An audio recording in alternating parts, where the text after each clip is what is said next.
Welcome friends. We have discussed about relations and their properties and partial ordering in the last session. We have also seen what is the difference between a relation and a function.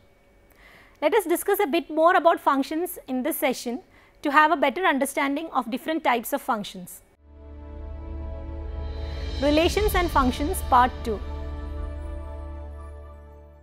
One of the most important concepts in mathematics is that of a function.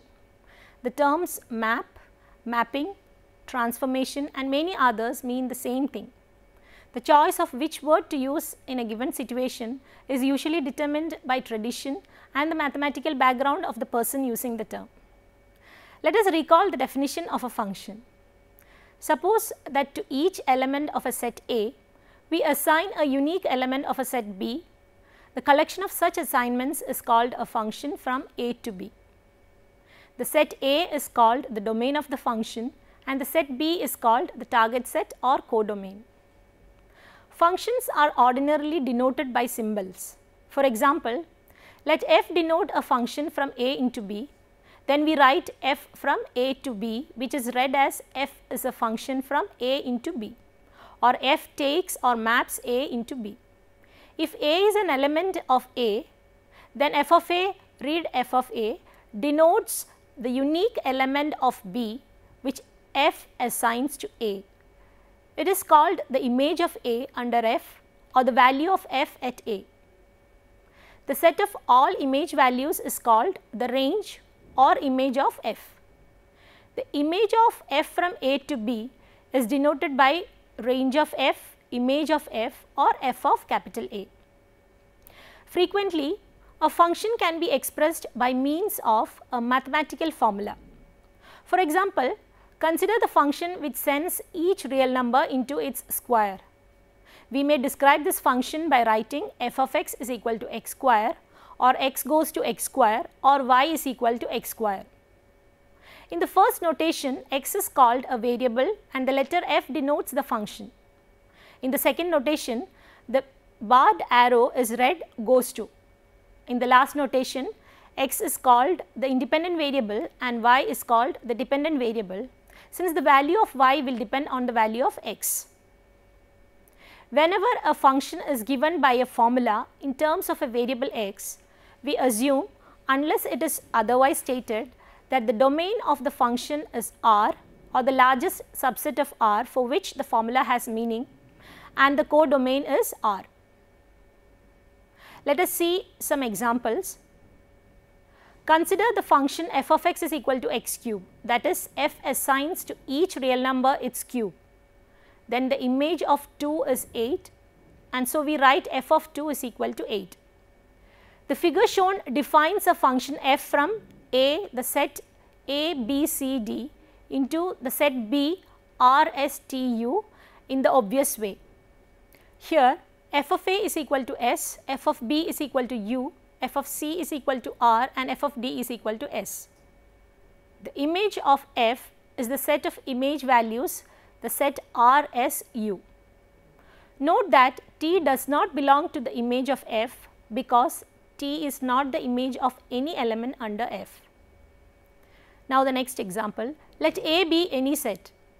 The function from A into A which assigns to each element in A the element itself is called the identity function on A and it is usually denoted by IA or simply I. In other words, for every element A in set A, IA of the element A is equal to A. Now suppose S is a subset of A. The inclusion map or embedding of S into A denoted by I from S to A is a function such that for each x in S, I of x is equal to x. The restriction of any function f from A into B denoted by f given S is the function from S into B such that for any x in S, f given S of x is equal to f of x. Functions as relations.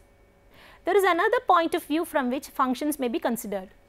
First of all, every function f from A into B gives rise to a relation from A into B called the graph of f and it is defined by graph of f is the set ordered pairs A B such that A is an element of A and B is equal to f of A.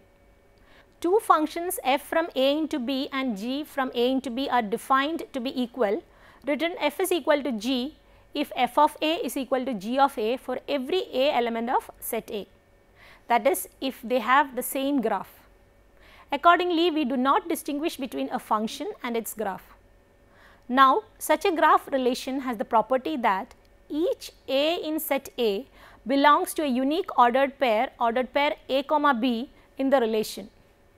On the other hand, any relation f from a to b that has this property gives rise to a function f from a into b, where f of a is equal to b for each a b in f. Consequently, one may equivalently define a function as follows. A function f from a into b is a relation from a to b, that is a subset of a cross b, such that each a in a belongs to a unique ordered pair a comma b in f. Although we do not distinguish between a function and its graph, we will still use the terminology graph of f when referring to f as a set of ordered pairs. Moreover, since the graph of f is a relation, we can draw its picture as was done for relations in general, and this pictorial representation is itself sometimes called the graph of f. Also, the defining condition of a function that each a in set A belongs to a unique pair a comma b in f is equivalent to the geometrical condition of each vertical line intersecting the graph in exactly one point. Now, let us see some examples. Let f be a function from a into b as defined in the previous example. Then the graph of f is given as the set ordered pairs a comma s, b comma u, c comma r and d comma s. Consider the following three relations on a set A, set 1, 2, 3, and f is the set 1, 3, 2, 3 and 3, 1, and g is set 1, 2, 3, 1 and h is the set 1, 3, 2, 1, 1, 2 and 3, 1. F is a function from a into a since each member of a appears as the first coordinate in exactly one ordered pair in f. Here f of 1 is equal to 3, f of 2 is equal to 3 and f of 3 is equal to 1. G is not a function from a into a since 2 in a is not the first coordinate of any pair in G, and so G does not assign any image to 2. Also, h is not a function from a into a since 1 in a appears as the first coordinate of two distinct ordered pairs in h, 1, 3 and 1, 2. If h is to be a function, it cannot assign both 3 and 2 to the element 1 in a. By a real polynomial function, we mean a function f from the set of real numbers to itself of the form f of x is equal to a n x raised to n plus a n minus 1 x raised to n minus 1 plus etc. plus a 1 x plus a naught, where the ai's are real numbers. Since R is an infinite set, it would be impossible to plot each point of the graph. However, the graph of such a function can be approximated by first plotting some of its points and then drawing a smooth curve through these points. The points are usually obtained from a table where various values are assigned to x and the corresponding values of f x are computed. The figure shown illustrates this technique using the function f of x is equal to x square minus 2x minus 3. Composition function, one-to-one, onto and invertible functions. Consider functions f from a into b and g from b into c, that is where the codomain of f is the domain of g. Then we may define a new function from a to c called the composition of f and g, and we write it as GOF as follows. GOF of a is equal to g of f of a. That is, we find the image of a under f and then find the image of f of a under g. This definition is not really new. If we view f and g as relations, then this function is the same as the composition of f and g as relations, except that here we use the functional notation GOF for the composition of f and g instead of the notation FOG which was used for relations. Consider any function f from a into b.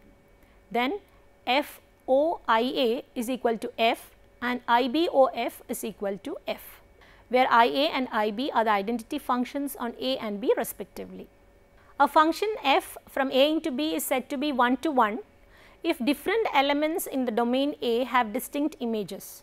Another way of saying the same thing is that f is 1 to 1 if f of A is equal to f of B implies A is equal to B. A function f from A into B is said to be an onto function if each element of B is the image of some element of A. In other words, f from A into B is onto if the image of f is the entire codomain, that is, if f of set A is equal to set B. In such a case, we say that f is a function from A onto B or that f maps A onto B. A function f from A into B is invertible if its inverse relation f inverse is a function from B to A. In general, the inverse relation f inverse may not be a function. The following theorem gives simple criteria which tells us when it is. Theorem: a function f from A into B is invertible if and only if f is both 1 to 1 and onto. If f from A into B is 1 to 1 and onto, then f is called a 1 to 1 correspondence between A and B. This terminology comes from the fact that each element of A will then correspond to a unique element of B and vice versa. Some texts use the terms injective for a 1 to 1 function, surjective for an onto function and bijective for a 1 to 1 correspondence. Let us see some examples. Consider the functions f1 from A into B, f2 from B into C and f3 from C into D and f4 from D into E defined by the diagram shown on the screen.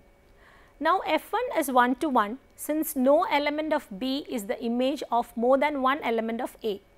Similarly, f2 is 1 to 1. However, neither f3 nor f4 is 1 to 1 since f3 of R is equal to f3 of U and f4 of V is equal to f4 of W.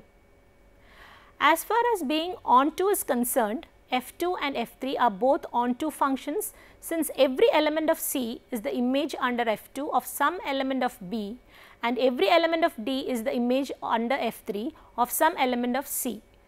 f2 of B is equal to C and f2 of B is equal to set C and f3 of C is equal to set D. On the other hand, f1 is not onto since 3 in B is not the image under f4 of any element of A and f4 is not onto since x in E is not the image under f4 of any element of D. Thus, f1 is 1 to 1 but not onto, f3 is onto but not 1 to 1 and f4 is neither 1 to 1 nor onto. However, f2 is both 1 1 and onto, that is, it is a 1 to 1 correspondence between A and B. Hence, f2 is invertible and f2 inverse is a function from C to B. Geometrical characterization of 1 to 1 and onto functions. Consider now functions of the form f from the set of real numbers to itself. Since the graphs of such functions may be plotted in the Cartesian plane R2 and since functions may be identified with their graphs, we might wonder whether the concepts of being 1 to 1 and onto have some geometrical meaning. The answer is yes. Specifically, f from R to R is 1 to 1 if each horizontal line intersects the graph of f in at most one point. F from R to R is an onto function if each horizontal line intersects the graph of f at one or more points. Accordingly, if f is both 1 to 1 and onto, that is invertible, then each horizontal line will intersect the graph of f at exactly one point. Let us see some examples. Consider the following four functions from the set of real numbers into itself. f1 of x is equal to x square, f2 of x is equal to 2 raised to x, f3 of x is equal to x cube minus 2x square minus fx plus 6 and f4 of x is equal to x cube. The graphs of these functions are shown on the screen. Observe that there are horizontal lines which intersect the graph of f1 twice and there are horizontal lines which do not intersect the graph of f1 at all. Hence, f1 is neither 1 to 1 nor onto. Similarly, f2 is 1 to 1 but not onto, F3 is onto but not 1 to 1, and F4 is both 1 to 1 and onto. The inverse of F4 is the cube root function. F4 inverse of x is equal to the cube root of x. Permutations. An invertible, that is bijective function sigma from x to x is called a permutation on x.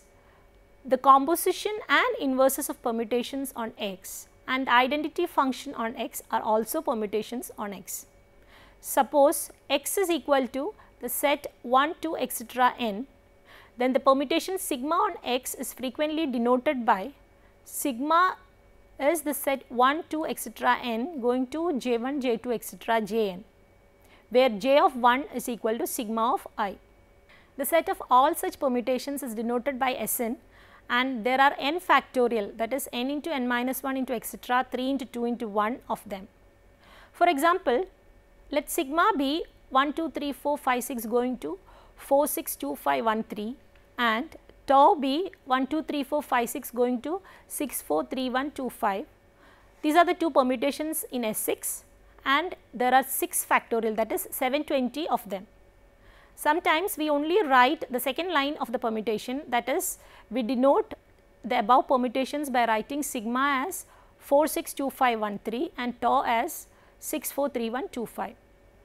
Mathematical functions, exponential and logarithmic functions. This section presents various mathematical functions which appear often in the analysis of algorithms and in computer science in general together with their notation. We also discuss the exponential and logarithmic functions and their relationship. The first one is floor and ceiling functions. Let x be any real number, then x lies between two integers called the floor and the ceiling of x. Specifically, the floor of x denotes the greatest integer that does not exceed x, and the ceiling of x denotes the least integer that is not less than x. If x itself is an integer, then the floor of x is equal to the ceiling of x, otherwise floor of x plus 1 is equal to the ceiling of x. For example, floor of 3.14 is 3, floor of root 5 is 2, floor of minus 8.5 is minus 9, floor of 7 is 7 and floor of minus 4 is minus 4. And the ceiling of 3.14 is 4, the ceiling of root 5 is 3, the ceiling of minus 8.5 is minus 8, the ceiling of 7 is 7 and the ceiling of minus 4 is minus 4. Next one is the integer and absolute value functions. Let x be any real number. The integer value of x written as int of x converts x into an integer by deleting or truncating the fractional part of the number. Thus, integer value of 3.14 is 3, integer value of root 5 is 2, integer value of minus 8.5 is minus 8 and integer value of 7 is 7. Observe that integer value of x is floor of x or integer value of x is ceiling of x according to whether x is positive or negative. The absolute value of the real number x written as abs of x or mod x is defined as the greater of x or negative x. Hence, absolute value of 0 is 0 and for x not equal to 0, absolute value of x is x or absolute value of x is minus x depending on whether x is positive or negative. Thus, modulus value of minus 15 is 15, modulus value of 7 is 7, modulus value of minus 3.33 is 3.33, modulus value of 4.44 is 4.44 and modulus value of minus 0.075 is 0.075. We note that mod x is equal to mod of minus x and for x not equal to 0, mod x is positive. Now, let us see remainder function and the modular arithmetic. Let k be any integer and let m be a positive integer. K modulo m will denote the integer remainder when k is divided by m. More exactly, k mod m is the unique integer r such that k is equal to m cube plus r, where 0 less than or equal to r less than m. When k is positive, simply divide k by m to obtain the remainder r. Thus, 25 mod 7 is equal to 4, 25 mod 5 is equal to 0, 35 mod 11 is equal to 2 and 3 mod 8 is equal to 3. If k is negative, Divide mod k by m to obtain a remainder r dash. Then k mod m is equal to m minus r dash, where r dash is not equal to 0. Thus, minus 26 mod 7 is equal to 7 minus 5, which is equal to 2, minus 371 mod 8 is equal to 8 minus 3, which is equal to 5, and minus 39 mod 3 is equal to 0. The term mod is also used for the mathematical congruence relation, which is denoted and defined as follows. A is congruent to B mod m if and only if m divides B minus A. M is called the modulus, and A congruent B mod m is read as A is congruent to B modulo m. The following aspects of the congruence relation are frequently useful: 0 congruent to m mod m and A plus or minus m congruent to A mod m. Arithmetic modulo m refers to the arithmetic operations of addition, multiplication and subtraction, where the arithmetic value is replaced by its equivalent value in the set 0, 1, 2, 3 etc. m minus 1 or in the set 1, 2, 3 etc. m. For example, in arithmetic modulo 12, sometimes called clock arithmetic, 6 plus 9 is congruent to 3, 7 into 5 is congruent to 11, 1 minus 5 is congruent to 8, 2 plus 10 is congruent to 0, which is congruent to 12. The use of 0 or m depends on the application. Now, let us see exponential functions. Recall the following definitions of integer exponents where m is a positive integer. A raised to m is equal to a into a etc. a m times a raised to 0 is 1, a raised to minus m is equal to 1 by a raised to m. Exponents are extended to include all rational numbers by defining for any rational number m by n, a raised to m by n is equal to nth root of a raised to m, that is nth root of a the whole raised to m. For example, 2 raised to 4 is equal to 16, 2 raised to minus 4 is equal to 1 by 2 raised to 4, which is equal to 1 by 16. 125 raised to 2 by 3 is equal to 5 square, which is equal to 25. In fact, exponents are extended to include all real numbers by defining for any real number x, a raised to x is equal to limit r tends to x a raised to r, where r is a rational number. Accordingly, the exponential function f of x is equal to a raised to x is defined for all real numbers. Logarithmic functions. Logarithms are related to exponents as follows. Let b be a positive number. The logarithm of any positive number x to the base b written as log x to the base b represents the exponent to which b must be raised to obtain x. That is, y is equal to log x to the base b and b raised to y is equal to x are equivalent statements. Accordingly, log 8 to the base 2 is 3, since 2 cube is equal to 8. Log 100 to the base 10 is equal to 2, since 10 square is equal to 100. Log 64 to the base 2 is 6, since 2 raised to 6 is equal to 64. Log 0.001 to the base 10 is equal to minus 3, since 10 raised to minus 3 is equal to 0.001. Furthermore, for any base b, we have b raised to 0 is equal to 1 and b raised to 1 is equal to b. Hence, log 1 to the base b is equal to 0 and log b to the base b is 1. The logarithm of a negative number and the logarithm of 0 are not defined. Three classes of logarithms are of special importance: logarithms to the base 10 called common logarithms, logarithms to the base e called natural logarithms, and logarithms to the base 2 called binary logarithms. Some texts write ln x for log x to the base e and lgx or log x for log x to the base 2. Sequences. Sequences are special types of functions with their own notation. A sequence is a function from the set n is equal to 1, 2, 3 etc. of positive integers into a set A. The notation an is used to denote the image of an integer n.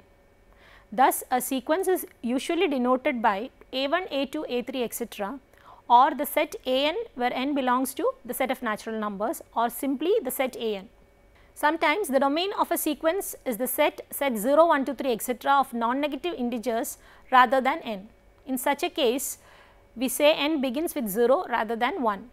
Now, let us summarize the contents of this session. We have started the session by recalling the definition of a function. We discussed its properties and the graph of a function. We then defined and understood different types of functions that are important. Now, let us see some assignment problems. First one, give an example each for an increasing function and a decreasing function with the set of real numbers as its domain and codomain that is not 1 to 1. Second problem, suppose that g is a function from a to b and f is a function from b to c. If f and fog are 1 to 1, does it imply that g is 1 to 1? Justify your answer. Third one, find fog and gof where f of x is equal to x square plus 1 and g of x is equal to x plus 2 are functions from R to R. Fourth one, show that if x is a real number, then the ceiling of x minus floor of x is equal to 1 if x is not an integer, and ceiling of x minus floor of x is equal to 0 if x is an integer. Fifth one, find the inverse function of f of x is equal to x cube plus 1. Sixth one, draw the graphs of each of the following functions. F of x is equal to floor function of x plus half. Second one, f of x is equal to ceiling function of x by 3. F of x is equal to floor function of x by 2 plus ceiling function of x by 2. These are some of the books for further reading. Elements of Discrete Mathematics by C.L. Liu, Tata McGraw-Hill Publishing Company Limited, 2nd edition. Discrete Mathematics and its Applications, 6th edition by Kenneth H. Rosen, TMH Education Private Limited. Set Theory and Related Topics, Seymour Lipschitz Shorm's Outline Series, 2nd edition, TMH Education Private Limited. Hope you have followed this session. We will continue our discussion with another topic in the next session. Till then, goodbye.